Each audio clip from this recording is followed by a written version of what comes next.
Hi hello friends, ಕರುನಾಡ ಪಾಕ ಚಾನಲ್ಗೆ ಸುಸ್ವಾಗತ. ಈ ದಿನದ ರೆಸಿಪಿಲಿ ನಿಮಗೆ ಈವ್ನಿಂಗ್ ಸ್ನ್ಯಾಕ್ಸ್ ಆಗಿ ಮಸಾಲ ಅವಲಕ್ಕಿನ ಯಾವ ಥರ ಮಾಡ್ಕೊಳ್ಳೋದು ಅಂತ ತಿಳಿಸ್ಕೊಡ್ತೀನಿ. ಮೊದಲು ಒಂದು ಪಾತ್ರೆನ ಬಿಸಿಗಿಟ್ಟು ಅದಕ್ಕೆ ಎಣ್ಣೆನ ಸೇರಿಸ್ತಾ ಇದ್ದೀನಿ. ನಂತರ ಅವಲಕ್ಕಿನ ಸೇರಿಸ್ತಾ ಇದ್ದೀನಿ. ಅವಲಕ್ಕಿ ಸ್ವಲ್ಪ ಈ ಥರ ಪುರಿ ರೀತಿ ಆದಮೇಲೆ ಅದನ್ನೆಲ್ಲ ಒಂದು ಪ್ಲೇಟಿಗೆ ಸೇರಿಸ್ಕೋಬೇಕು. ನಂತರ ಕಡಲೆ ಸೇರಿಸ್ತಾ ಇದ್ದೀನಿ. ಅದು ಕೂಡ ಫ್ರೈ ಆಗಬೇಕು. ಸ್ವಲ್ಪ ಕಲರ್ ಚೇಂಜ್ ಆಗೋವರೆಗೂ ಅದನ್ನ ಫ್ರೈ ಮಾಡ್ಕೊಳ್ಳಿ. ನೋಡಿ ಆಗಿದೆ. ಇದು ಕೂಡ ಅದೇ ಪ್ಲೇಟಿಗೆ ಸೇರಿಸ್ತಾ ಇದ್ದೀನಿ.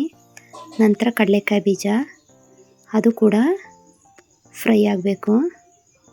ಸ್ವಲ್ಪ ಅದು ಸೌಂಡ್ ಬಂದು ಕಲರ್ ಚೇಂಜ್ ಆಗುತ್ತೆ, ಅಲ್ಲಿವರೆಗೂ ಅದನ್ನ ಫ್ರೈ ಮಾಡ್ಕೊಳ್ಳಿ. ನೋಡಿ ಇದಾಗಿದೆ. ಇದು ಕೂಡ ಅದೇ ತಟ್ಟೆಗೆ ಸೇರಿಸ್ತಾ ಇದ್ದೀನಿ. ನಂತರ ಸ್ವಲ್ಪ ದ್ರಾಕ್ಷಿ ಗೋಡಂಬಿ, ಇದು ಕೂಡ ಕಲರ್ ಚೇಂಜ್ ಆಗೋವರೆಗೂ ಫ್ರೈ ಮಾಡ್ಕೋಬೇಕು.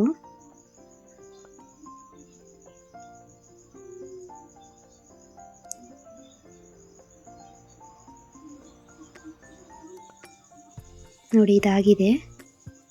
ಇದು ಕೂಡ ತಟ್ಟೆಗೆ ಸೇರಿಸ್ಕೊತಾ ಇದ್ದೀನಿ.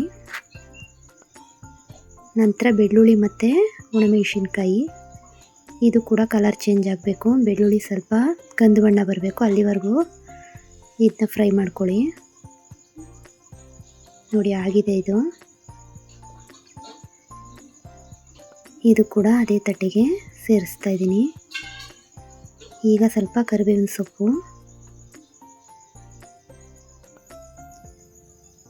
ನೋಡಿ ಆಗಿದೆ. ಇದು ಕೂಡ ಅದೇ ತಟ್ಟೆಗೆ ಸೇರಿಸ್ಕೊತಾ ಇದ್ದೀನಿ. ಲಾಸ್ಟಲ್ಲಿ ಸ್ವಲ್ಪ ಕೊಬ್ಬರಿ ಪೀಸಸ್ಸು ಉದ್ದುದ್ದಾಗಿ ಕಟ್ ಮಾಡ್ಕೊಂಡಿದ್ದೆ. ನೋಡಿ ಇದಾಗಿದೆ.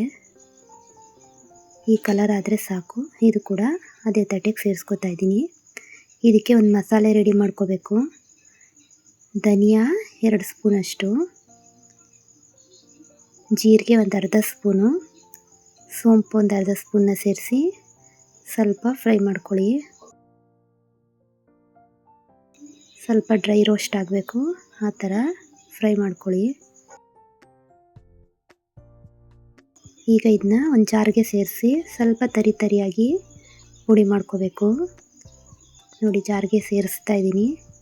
ಈಗಲೇ ಇದಕ್ಕೆ ನಿಮಗೆ ಖಾರ ಎಷ್ಟು ಬೇಕಷ್ಟು ಚಿಲ್ಲಿ ಪೌಡರು, ಸ್ವಲ್ಪ ಸಾಲ್ಟು,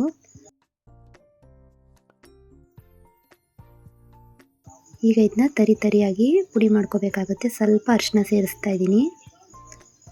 ನೋಡಿ ಇಷ್ಟ ಆದರೆ ಸಾಕು ಪುಡಿ. ಈ ಮಸಾಲೆನ ಇದಕ್ಕೆ ಸೇರಿಸ್ತಾ ಇದ್ದೀನಿ.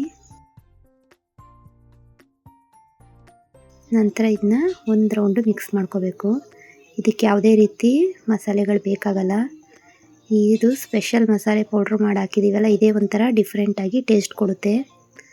ಈ ಥರ ಮಾಡಿ ಇಟ್ಕೊಂಡ್ರೆ, ನೀವು ಸ್ಟೋರ್ ಮಾಡಿ ಇಟ್ಕೊಂಡ್ರೆ ಒಂದು 15 ಡೇಸು, 1 ಮಂತ್ ಇದನ್ನ ಇಟ್ಕೋಬೋದು. ಈವ್ನಿಂಗು ಟೀ ಜೊತೆ, ಕಾಫಿ ಜೊತೆ ತುಂಬ ಚೆನ್ನಾಗಿರುತ್ತೆ. ನಮ್ಮ ಈ ರೆಸಿಪಿ ನಿಮಗೆ ಇಷ್ಟ ಆಗಿದೆ ಅಂತ ತಿಳ್ಕೊತೀನಿ. ಇಷ್ಟ ಆದರೆ ಲೈಕ್ ಮಾಡಿ, ಶೇರ್ ಮಾಡಿ, ಕಮೆಂಟ್ ಮಾಡಿ. ಹೊಸ ರೆಸಿಪಿಗಳ ಜೊತೆ ಮತ್ತೆ ಸಿಗೋಣ. Thank you for watching.